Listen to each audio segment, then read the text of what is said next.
Okay, back again, and hoping things will clear up. The air has been smoggy all day, flights are canceled, it's very hard to do anything, very polluted. So we'll continue, see if we can ever finish the Brihad Bhagavatamrta, because of course it's unlimited. Om Namo Bhagavate Vasudevaya, Om Namo Bhagavate Vasudevaya, Om Namo Bhagavate Vasudevaya. Nama Om Vishnupadaya Krishna Prastaya Budale, Shrimati Bhakti Vedanta Swami Namane, Namaste Saraswati Deve Gauravani Pracharni, Nirvisesha Sunyavadi Paschachari Satarni. O learned Brahmana, Mother Yasoda's breast milk was sucked by the Supreme Personality of Godhead. What past auspicious activity did she and Nanda Maharaj perform to achieve such wonderful perfection of ecstatic love? Commentary. Text 126 to 130 are dedicated to the supreme glories of Goparaj Nanda and his wife Shri Yasoda. After Shukadeva explains to Parikshit Maharaj the special way Krishna favored Mother Yasoda, Parikshit speaks the current verse, Bhagavatam 10.8.46, by showing the universal form and by displaying other exceptional pastimes. Krishna made himself known to all the Brajbasis as the Supreme Lord, but then, to show his most extreme mercy, especially to his mother, he again covered her consciousness with his unique potency so that she could think of him only as her son. Thus Krishna made her the highest degree of pure affection pervade his mother's mind and senses. Parikshit addresses the son of Badarayana Vyas, the word Brahman, or direct embodiment of the Supreme Absolute Truth, because Parikshit is asking a question that only the Lord himself can answer. What special pious acts could Nanda and Yasoda have done to achieve such a blessed state, unattainable in the material world? The devotional success of Nanda and Yasoda is manodayam, the greatest perfection, unequaled by other devotees, including Vasudeva and Devaki.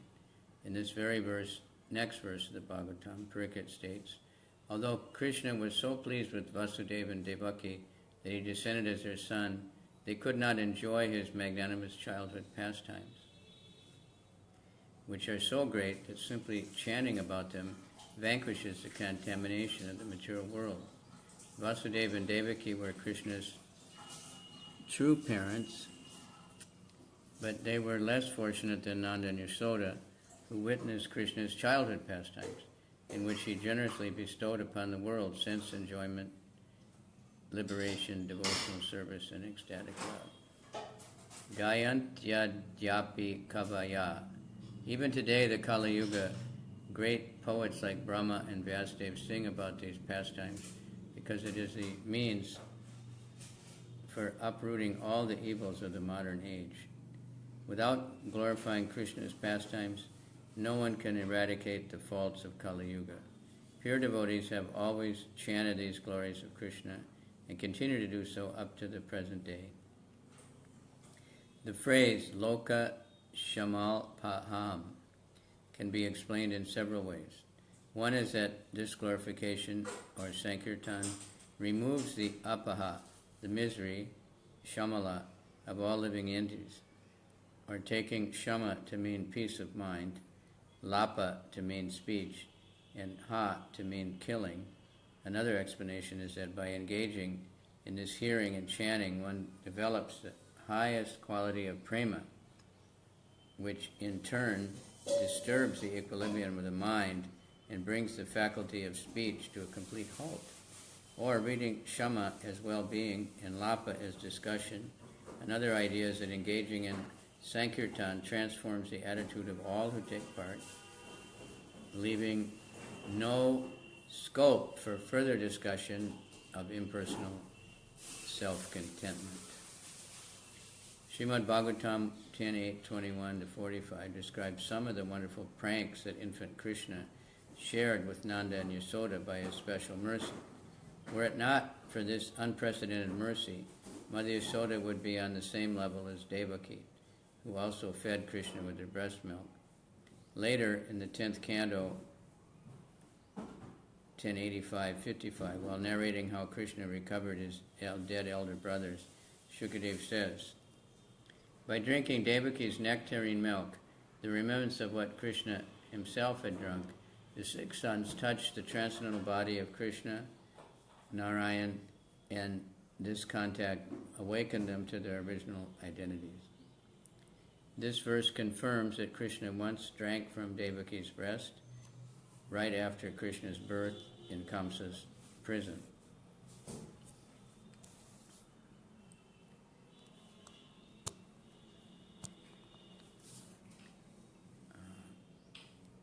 Devaki begged forearm Krishna to become an ordinary baby, and at that time he must have sat in her lap for a few minutes and drank from her breast.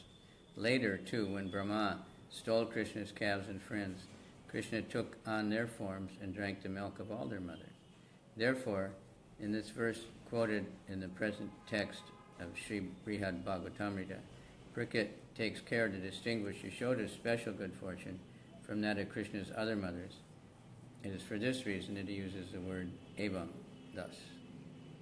Brihad here calls Krishna by the name Hari, indicating that the motherly love Krishna kindled in Yasoda through his childhood leelas. He constantly stole her mind, and by speaking of her as Mahabhaga, Brihad implies that she is even more fortunate than Nanda Maharaj. It is common knowledge that children are more strongly bound by affection to their mothers than to their fathers. This general truth applies to Krishna also, as shown in the 10th canto by the descriptions of Krishna's infant behavior, especially in the pastime of his being tied up with rope. We will hear some of these descriptions in the verse recited next by Parikshit Maharaj. Although Vasudeva and Devaki worshipped Krishna with devotion for the duration of the 4 yugas and underwent severe austerities to gain him as their son, they could not achieve the trace of the blessings Krishna bestowed on Nanda and Yasoda. Vasudeva and Devaki could not directly enjoy Krishna's pastimes of crawling about and otherwise acting as an infant pastimes great poets headed by Sri Brahma praise in song. Next verse. Mandakini. Which Mandakini is that? Thereafter, O Maharaj Parikshit, best of the Bharats, even when the Supreme Personality of Godhead became the son of Nanda Maharaj and Yasoda, they attained perfectly fixed devotional service for him. And so also did all the other inhabitants of Vrindavan, the Gopas and Gopis. Commentary. To explain why Nanda and Yasoda were able to drink so fully from the nectar ocean of Krishna's all-auspicious childhood pastimes,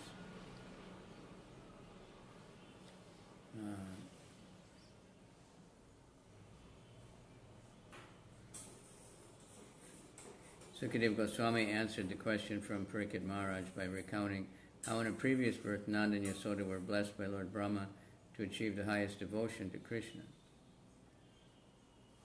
In this verse, Bhagavatam 10.8.51, Sukadeva concludes that description.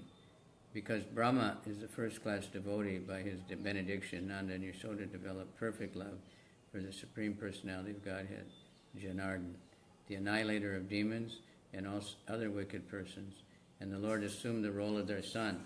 Krishna is also called Janardana because all people, Janaha, hanker with ardor, ardanti, to achieve from him what they imagine to be important in life. Nanda and Yasoda, who considered Krishna alone important, were able to obtain him as their son. Here the grammatical form of the expression putri bhute indicates something that has become what it was not before. He is the supreme truth, Supreme Soul, the Supreme Lord, and cannot be born son of anyone. Yet because he understood that the highest mode of devotion to him cannot develop unless he becomes the son of his devotee, he became the child of Nanda and Yasoda. By doing this, he displayed his super excellent qualities, especially his selfless concern for his devotees. By Brahma's benediction, the devotion of Nanda and Yasoda became irrevocably fixed, nitaram asit. All the Gopas and Gopis of Vraj have great love for Krishna, but the love shown by Nanda and Yasoda is greater than that of everyone else, at least in the context of Krishna's early childhood.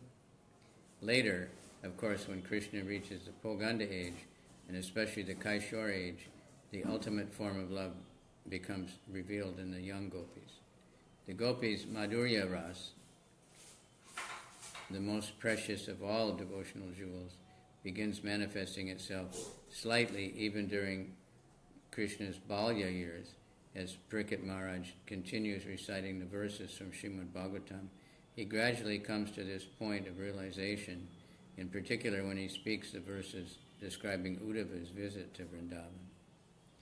In the present verse, Sri Sukadev addresses Parikshit as a descendant of the eminent Brahma dynasty, implying that Parikshit himself should now be able to answer his own question as to how Nanda and Yasoda attained the perfection of having Krishna as their son. The answer to that question is as follows. In the previous life, Sri Devaki and Vasudeva worshipped the Supreme Lord with the desire to obtain a son like him. The Lord bestowed upon them that specific blessing by pledging to become their son in 3 births. Nanda and Yasoda, however, prayed to render the best devotional service to Krishna. And it was Brahma who awarded the fulfillment of their prayers. Thus, the personality of Godhead demonstrated that a benediction from his devotees is more valuable than one directly from him. We can see that by Srila Prabhupada's mercy, there's so many devotees in the world. By descending on earth in Brajabhumi, Krishna expanded his supremely attractive childhood pastimes for the benefit of his parents, Nanda and Yasoda, and for the benefit of everyone related to them. The ecstatic devotion for Krishna those pastimes evoked eclipses the importance of the 4 great goals of life. Nanda and other Vrajvasis are Krishna's eternal companions, and most dear devotees, they only seem to obtain devotion for Krishna by Brahma's blessing, just as Krishna only apparently obtains Samba as his own son by the blessing of Sri Rudra. The address, O Bharat, also refers that Parikshit should already be aware of this. Next. O Maharaj Parikshit, best of the Kurus, Nanda Maharaj was very liberal and simple. On returning home from his trip, he at once took his son Krishna on his lap, and by formally smelling Krishna's head, he enjoyed transcendental bliss. Comment. Vasudeva may also be able to claim Krishna as his son, but Nanda had even greater right to consider Krishna Swaputra, his own son. This verse Bhagavatam tells Nanda's special glories. After Nanda paid taxes to Kamsa and returned home from Madhupuri, he discovered that Krishna had killed the demons Putana. Nanda was overjoyed to see that his son alive and safe from near calamity. Though the Vrajvasis, astonished to see the great Rakshashi killed by Krishna, couldn't help but wonder what kind of powerful being Krishna really was. This heightened awareness of Krishna's greatness did not at all undermine Nanda Maharaj's firm conviction that Krishna was nothing more than or less than his own dependent son. His affection for Krishna was too pure to be awakened by any distraction. When Nanda arrived home, he met Krishna, took him on his lap, and embraced him with enthusiasm. In ecstasy, Nanda smelled the hair on his son's head and felt the highest limit of happiness, paramam mudam. Or if we split the first of these words as paramam, the happiness Nanda felt at that moment, was greater than the joy felt by the goddess Lakshmi, Ma, when she serves her Lord. Nanda Maharaj deserves such pleasure because he is Udaradi, a very saintly and generous devotee. On the occasion of Krishna's name-giving ceremony, for example, he gave away vast amounts of charity. The word Udaradi also means that he is very intelligent. After all, didn't he disregard all other possible benedictions and ask Brahma only for the boon of exclusive devotion to Krishna? One might question why this verse singles out the good fortune of Maharaj Nanda, since Mother Yasoda also had prayed for devotion to Krishna and had shared equally in Lord Brahma's blessing. In the previous life as Drona and Dara, Nanda and Yasoda had requested Brahma, "Please permit us to be born on the planet Earth so that after our appearance, the Supreme Lord, the Personality of Godhead, Supreme Controller and Master of all planets, will appear also and spread devotional service, the ultimate goal of life. Thus, those born in the material world may very easily be delivered from the miserable condition of materialistic life by accepting devotional service." 10.8.49. Since both Nanda and Yasoda in previous life had together offered the same prayer, shouldn't they both have the same ecstasy? The verse above from Brihad Bhagavatamrta highlights the ecstatic ecstasy shown by Nanda Maharaj after the killing of Putana. But wasn't Mother Yasoda's ecstasy just like his? Or since the mother normally loves her son even more than the child's father does, shouldn't her love have been even greater than his? Yes, although Nanda and Yasoda both have extraordinary love for Krishna, her love is greater. The special ecstasy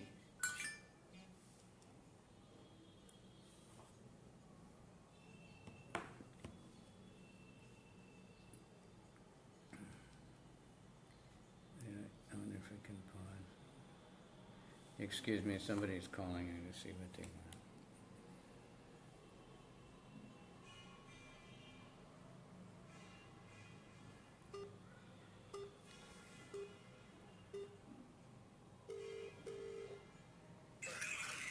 want. Haribo? Yeah. What's going on? No, maybe by accident. Flight. Tribhuvanath was supposed to go at 9 o'clock in the morning, and it's now scheduled for 11 o'clock tonight.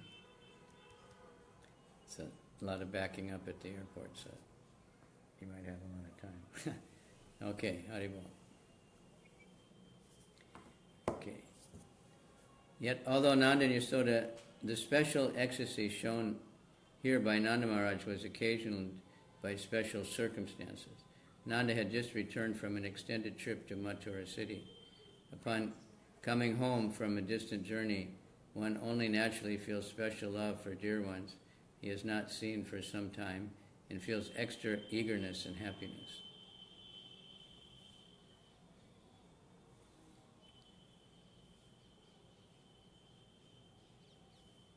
Sri Yasoda always felt that high level of ecstatic affection.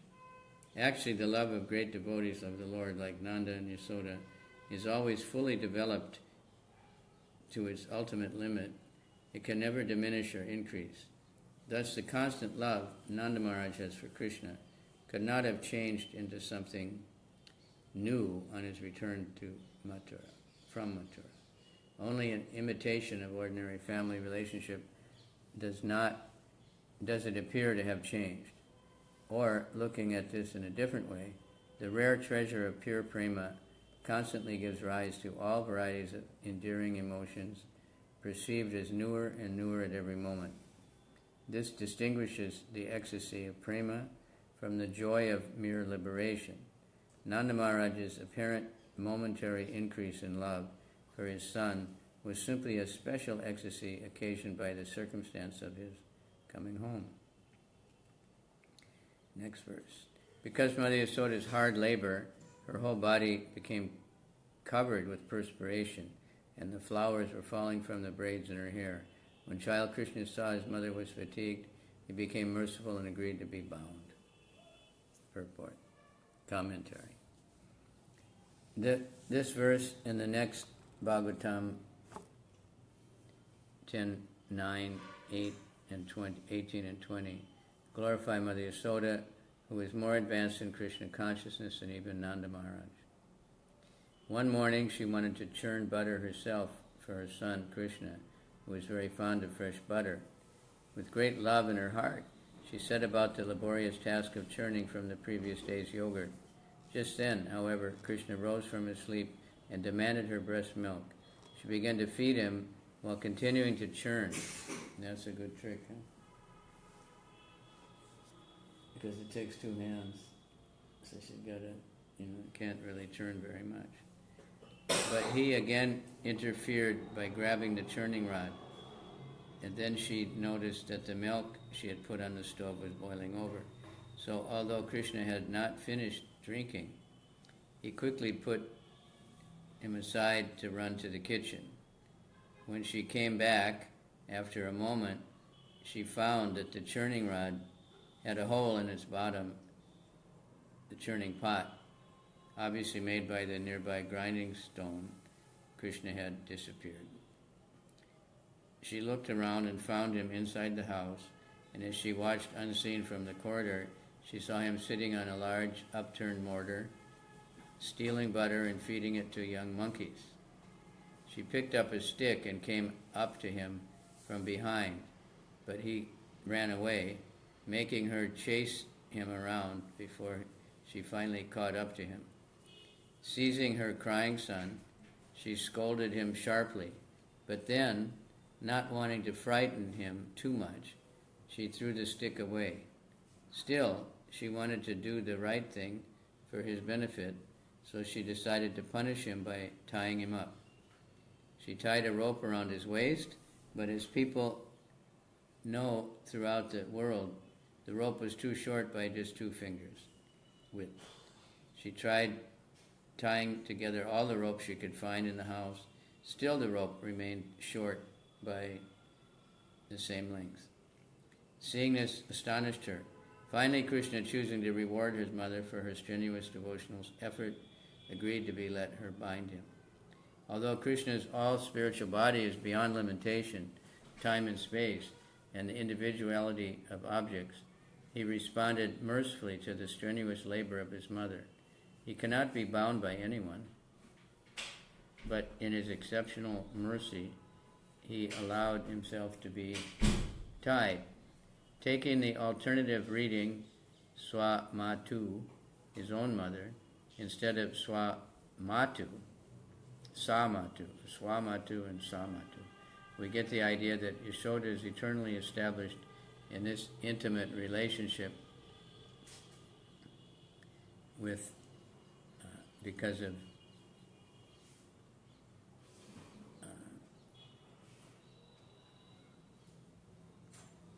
and she certainly diverged special mercy. When she tried to bind him, Krishna submitted to her effort because of her exalted love, which was evident externally by the perspiration on her limbs and by falling of the flowers from her hair. Neither Lord Brahma nor Lord Shiva, or even the goddess of fortune, who always seeks refuge at the chest of the Supreme Lord, can obtain the Supreme Personality of Godhead. The deliverer from this, with the dal, put a lot of water, all right? I don't want just thick beans.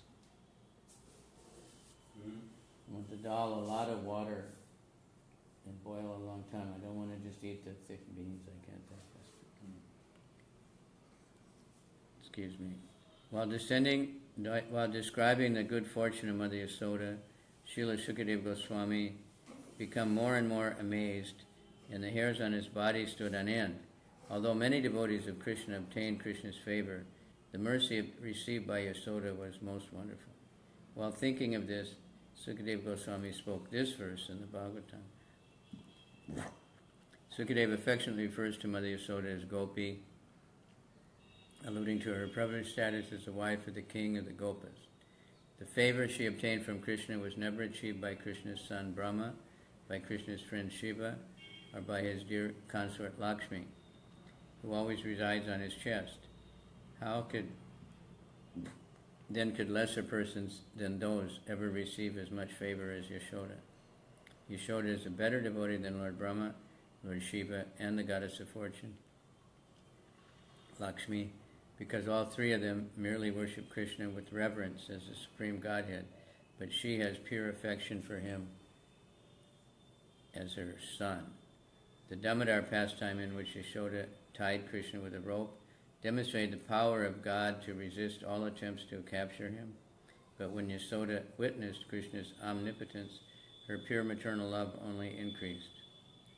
To emphasize the unique position of Mother Yasoda, in this verse, Srila Sukadeva repeats 3 times the negative na, negation na. The 3 greatest personages of the material world may obtain great favor from Krishna, but they are unable to please Krishna or obtain as much favor as Yasoda. Most people living in the material world are much less fortunate than Brahma, Shiva, and Lakshmi, and cannot even imagine the sublime position of Mother Yasoda. To sincere aspirants for spiritual perfection, Krishna gives liberation from the bondage of birth and death.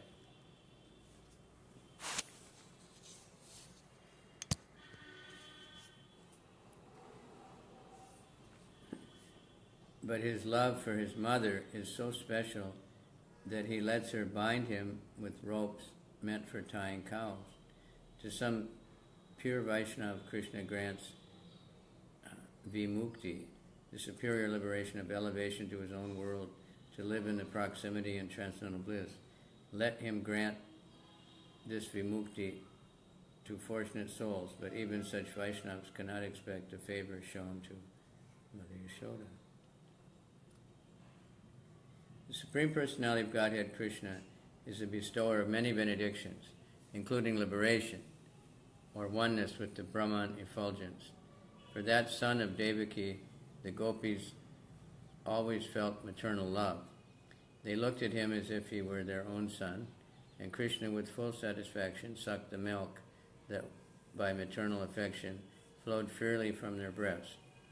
Therefore, one should never think that after leaving their bodies, they return to material existence, which arises as a result of ignorance. Parikshit is now coming to the point of glorifying Krishna's supermost devotees, the young gopis. But first he takes the opportunity to praise the elder gopis, the mothers of Krishna's cowherd friends. While narrating the history of Putana's attempts to kill Krishna, Sukadeva spoke these 2 verses.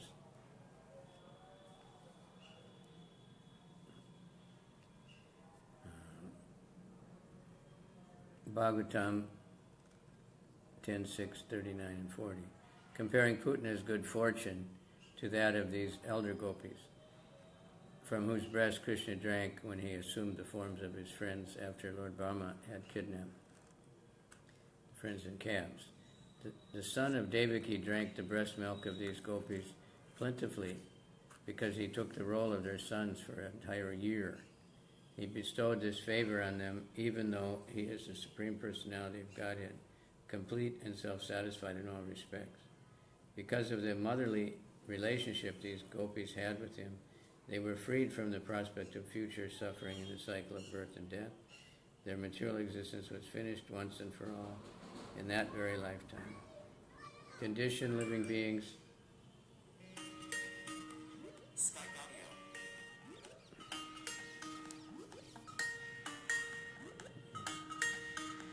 I'm going to stop there for a little while because other things are coming up.